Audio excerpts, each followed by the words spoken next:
This is Prosper Sustainably's ETEP training video on an overview of an ETEP Strategic Work Plan version 1. An ETEP Strategic Work Plan is a Tribal Environmental Plan or TEP. An ETEP Strategic Work Plan or TEP is a major component of an EPA Tribal Environmental Plan. However, keep in mind that a full ETEP will include other components which can be further explained by your GAP grant project officer. During this training, I will cover an overview of an ETEP strategic work plan, including the various components and elements of a strategic work plan, an ETEP strategic work plan designed by Prosper Sustainably. So here in front of you, you see an ETEP strategic work plan developed in Excel format. An Excel format is Prosper Sustainably's preferred template or format for developing an ETEP strategic work plan or TEP because of its functionality. You'll see 4 tabs down at the bottom for the spreadsheet. I'm going to go over each. So starting here on the overview tab, this tab just has some basic information about what this particular worksheet spreadsheet contains. It talks about the purpose of the ETEP strategic work plan and how it is a TEP. This right here just shows the priority program areas that are covered within the TEP. And then the section below that just goes into some detail on how this meets the EPA gap guidance requirements for particular elements. And so this particular portion of it is meeting the requirements of component 1 of an ETEP from EPA's 2013 gap guidance document. So component 1 being the tribal programs and priorities, which is also can be referred to as the Tribal Environmental Plan or TEP. This tab right here is the main body of the plan. This essentially is the plan itself. This particular spreadsheet contains 4 tables. The first table is a description of the priority program areas, and this is this orange table right here. This right here is just a short name version of the priority program area. Each one's a bit longer, so in this case the air is actually air resources, and so this tab allows you to see which area it is, and this particular column provides the description of that priority program area. And there's one there's one row for each. The table below that includes the long-term program area goals per priority program area, and this may include one or more long-term program area goals for each priority program area. This spreadsheet is only an example, so in most cases there'll be multiple, anywhere from 2 to 5 goals, or even more perhaps, for each program area. And but in this case, I just provide a few as an example. So you have the area right here on the left side and in column A, and then the actual description or the goal itself written out in column B. This third table is the most detailed and most important portion of the ETEP. It is the table of all the objectives, and I'm going to come back to this in a moment and show how they're organized and what else this table includes. At the very bottom of the sheet, the last table is the plans to manage authorized EPA programs, and this is the tribe's plans to manage statutory environmental programs such as programs under the Clean Air Act, Clean Water Act. This could be TAS, this could be delegation, and so these are organized by program area as well, with each one is listed, and then this describes what exactly the plans are, and in most instances, if there are plans, they're embedded within the objectives. So where that is the case, it says C objectives or milestones. In some areas, there is no current opportunity for the tribe to manage the federal statutory program, or there just is no federal statutory program such as education outreach, and some such as waste management. You may also see that there are no plans at this time to pursue that. So again, these are just examples. So scrolling back up to the objectives. So this is the objectives/intermediate program development milestones. These flow down from the overarching goals. So an overarching long-term program priority program area goal is going to be broader, it's going to be longer term, and it may not actually be achievable within a given time period. But something that still the tribe wants to pursue. And these are excuse me, the objectives and essentially sub-goals or steps that the tribe is going to take to fulfill those objectives. And so the first column here is actually an indication of the year in which this particular objective is going to be executed, and this can be either a calendar year or a fiscal year. In most cases, tribes are aligning this with their federal fiscal year. The second column is the actual description of the objective itself. The third column, CI numbers, stands for capacity indicator numbers. These, if the objective itself is associated with a capacity indicator number taken from the 2013 GAP guidance, then it is listed here. So this is Appendix 1 of the 2013 GAP guidance, and this is the guidebook for building tribal environmental program capacity, and it lists a series of indicators and provides a number for each one. So these numbers can be found if there are objectives within the ETEP. Any capacity indicators that particular objective could be associated with are included in here, and in most cases I'm a bit broader in my interpretation, so that I would err on the side of including more indicators rather than being very prescriptive and including as few indicators as possible. So those are provided here. In some instances, it'll say not applicable or NA. The role right here is it identifies whose responsibility. So column D is whose responsibility is meeting that particular objective. And when the tribe is drafting their ETEP strategic work plan, 99% of these are going to be the tribe's responsibility. In some cases, it may be the tribe and the EPA's responsibility, such as annually reviewing and updating an ETEP. But there are some limited circumstances, or if the EPA allows it, that there could be objectives that are specific, that are just the EPA's role.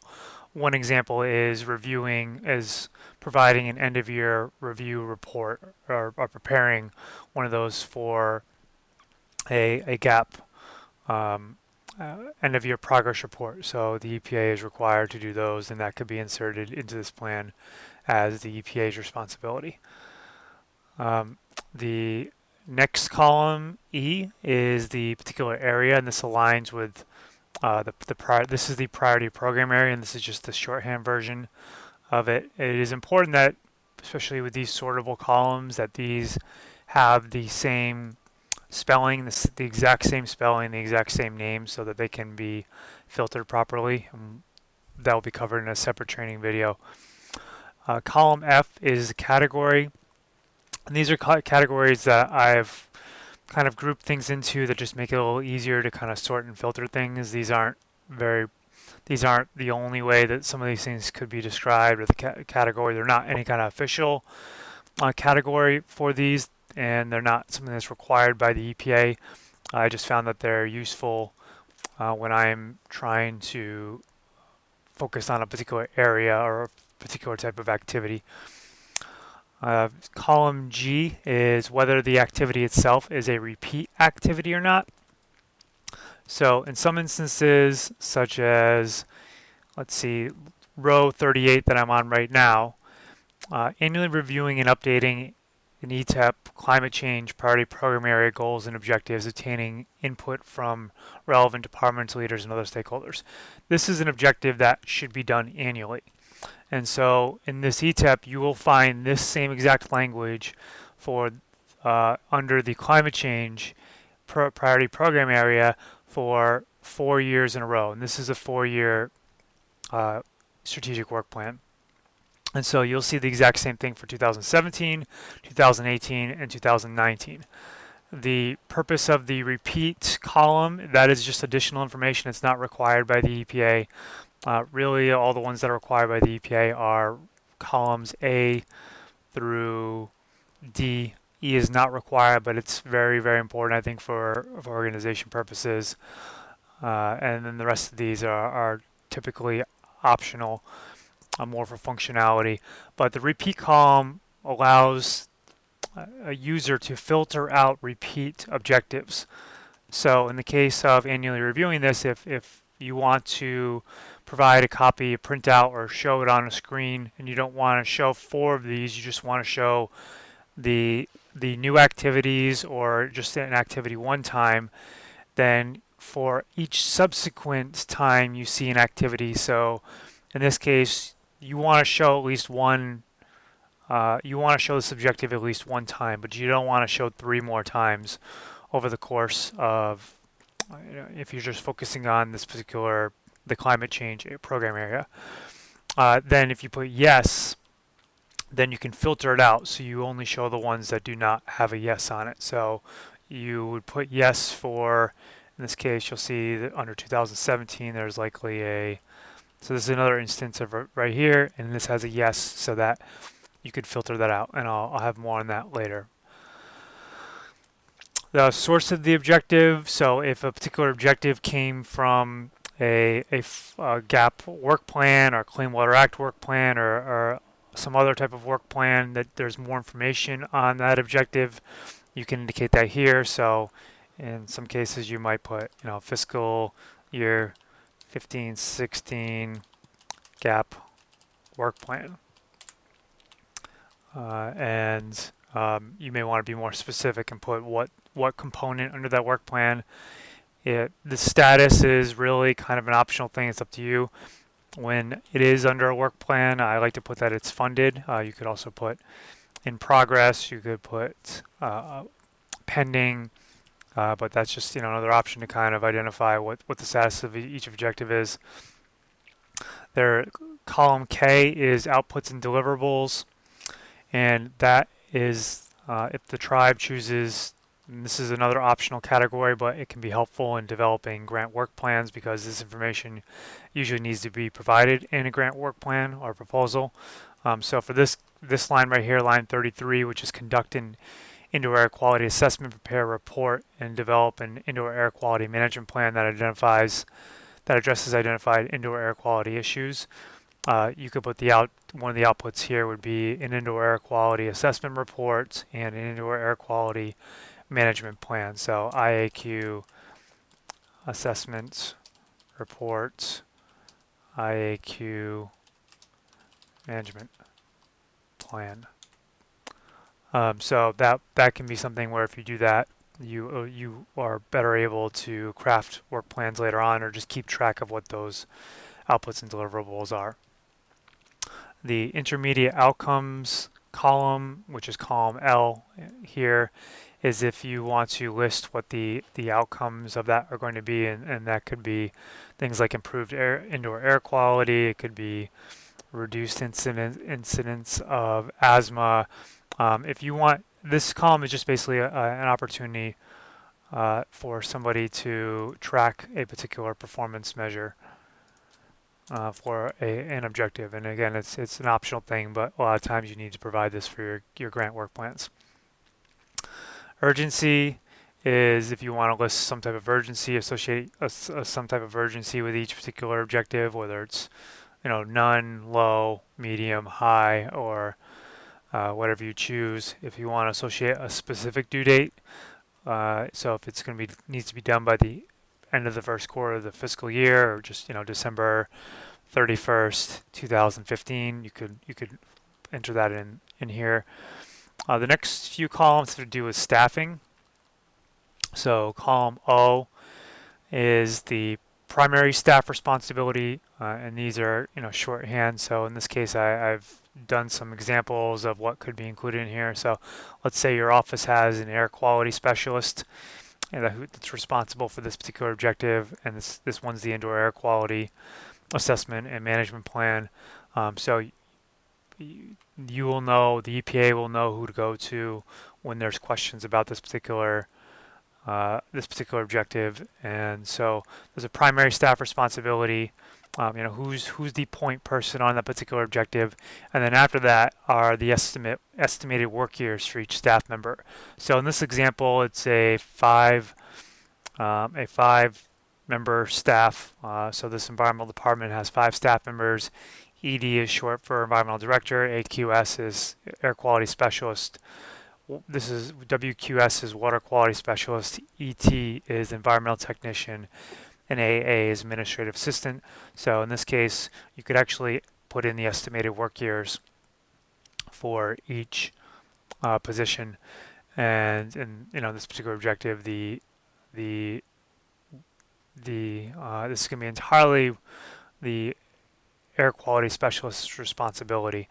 So when I put in the work years, I actually I put in the number of hours estimated over of how many hours in a full work year. So in this case, it's being estimated that the air quality specialist is going to spend 200 hours over the course of a full work year, which is 2,080 hours, working on this particular objective. So that could be very low, depending on how complex the assessment and work is going to be.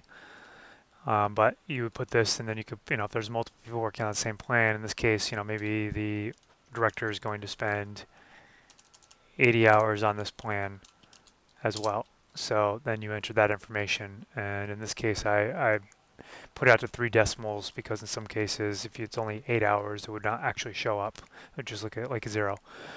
So you would repeat these columns, and you change these to match your staff, and you can use that for other purposes. Staffing estimates, which I'll show in a separate training module.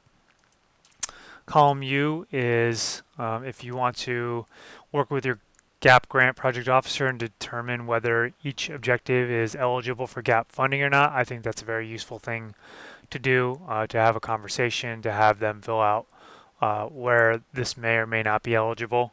Some of them may be pretty obvious that they're eligible. Maybe you're getting funded for it already, or it's very clearly in the GAP guidance as being eligible. But in some cases, you may not be clear, and it would be good to get a determination made by your project officer. And so in this case, you'll just put yes or no, and if it's not, column V shows what are some of the other possible funding sources for this particular objective. So you could, if it's not GAP eligible, maybe it's Clean Water Act 106 eligible. In this case, it's an air objective, so maybe it's Clean Air Act 103 or Clean Air Act 105. If you want to estimate the costs for accomplishing this particular objective, and then if the cost was estimated and funding was secured, how much funding was secured, and is there a difference? Where did that funding come from? If you want to keep track of that, any additional notes, and then if there's links or references that you want to include in one particular case, I believe. So some of these I've done before in a tribe's developing an adaptation plan. I've actually done a link to ICLEI's website on how to develop a climate change adaptation plan. So again, within this particular spreadsheet, all 4 tables are required. Within this 3rd table, the objectives table, only A, B, C, and D are specifically, E is probably essential too, are specifically required according to the GAP guidance. The additional ones, they do not have to be filled in. They are just optional things that the tribe may use that will make managing these objectives easier. Okay, so the last two tabs on here, this is pivot table reports. So using the data within this spreadsheet right here, you can run pivot table reports, which is a kind of filtering, like a super powered filtering and calculation table. I will show more about that functionality, a very basic functionality of it in a separate training module. But in this case, you can see that um, the estimated work years for each staff member have been calculated. And this last one is a table where archived goals and objectives can be placed when you're updating the plan and you've accomplished one, or you delete it, you take it out. You can archive it in this last tab so that you can at least keep track of what what was accomplished when. And that is the end of this training video.